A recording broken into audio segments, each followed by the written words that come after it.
যিসকল ব্যক্তিয়ে ৰাতিপুৱা দেৰিলৈকে শুৱে তেওঁলোকৰ জীৱনত এই তিনিটা সমস্যাই দেখা দিয়ে। 1 নম্বৰতে, যি মানুহ দেৰিলৈকে শুৱে তেওঁলোকৰ মানসিক স্বাস্থ্য ঠিক নাথাকে। তেওঁলোকৰ সৰু সৰু কথাতে খং উঠে। কোনোবাই ভাল কথা ক'লেও শুনি বেয়া পায়। তেওঁলোকৰ ভোক কম লাগে, গতিকে শাৰীৰিক স্বাস্থ্যও ঠিক নাথাকে। 2 নম্বৰতে, দেৰিলৈকে শুৱা মানুহৰ কোনো কামত মন নবহে, এলাহ ভাৱ আহি থাকে, গতিকে তেওঁলোকক কিবা কৰিবলৈ ক'লে নোৱাৰোঁ বা নকৰোঁ বুলিয়ে কয়। 3 নম্বৰতে, দেৰিলৈকে শুৱা মানুহে বেছিভাগ সময় চিন্তা কৰি থাকোঁতেই যায়, একো কামত নাহে।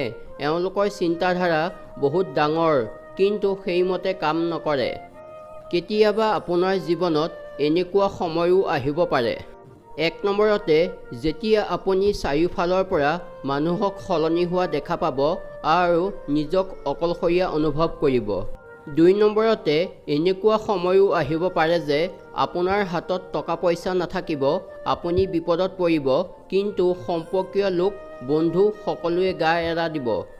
3 নম্বৰতে, হয়তো এনেকুৱা সময়ো আহিব পাৰে মা দেউতা, ভাই ভনী কোনেও আপোনাক বুজি নাপাব। 4 নম্বৰতে, কেতিয়াবা এনেকুৱা সময়ো আহিব পাৰে যে নিজক পৃথিৱীৰ সকলোতকৈ দুৰ্ভাগ্যশালী যেন অনুভৱ হ'ব।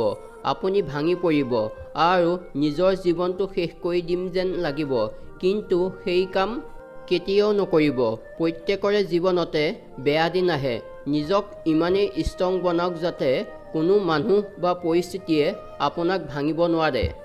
গোটেই পৃথিৱীখনৰ দৃষ্টিত আপুনি বেয়া হ'লেও কোনো কথা নাই, যদিহে জীৱনত আপোনাক বুজি পোৱা, আপোনাক সঁহাৰি জনোৱা, আপোনাক বিশ্বাস কৰা কোনোবা এজন থাকে, তেন্তে জীৱনৰ প্ৰতিটো সমস্যাৰ সৈতে যুঁজি জয় হ'ব পাৰি। জীৱনটো আৰু সুন্দৰ হ'লহেঁতেন যদিহে সময়ৰ আগতে মানুহ চিনি পোৱা হ'লে। ধন্যবাদ।